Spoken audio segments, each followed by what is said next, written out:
मालेगाव तालुक्यातील जळगाव ग्रामपंचायतीच्या उपसरपंचपदी आत्माराम प्रभाकर गेंद यांची बिनविरोध निवड झाली आहे। त्यांच्या या निवडीबद्दल संपूर्ण गावातून आनंद व्यक्त केला जात असून त्यांचे अभिनंदन करण्यासाठी ग्रामस्थ व विविध क्षेत्रातील मान्यवरांनी मोठी गर्दी केली।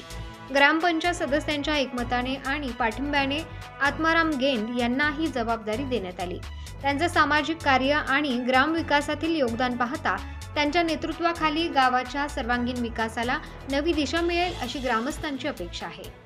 उपसरपंच पदासाठी एकच उमेदवारी अर्ज दाखल झाल्याने निवड प्रक्रिया बिनविरोध पार पडली। यावेळी ग्रामपंचायत सरपंच सदस्य, स्थानिक नेते आणि ग्रामस्थ मोठ्या संख्येने उपस्थित होते।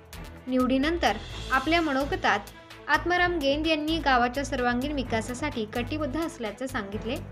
त्यांनी पाणी पुरवठा, रस्ते, शिक्षण, आरोग्य, स्वच्छता आणि महिलांसाठी उपयुक्त योजनांच्या प्रभावी अंमलबजावणीवर भर देण्याचा निर्धार व्यक्त केला। त्यांच्या निवडीबद्दल ग्रामस्थ, सामाजिक कार्यकर्ते, राजकीय नेते आणि स्थानिक नागरिकांनी आनंद व्यक्त करत त्यांना पुढील वाटचालीसाठी शुभेच्छा दिल्या।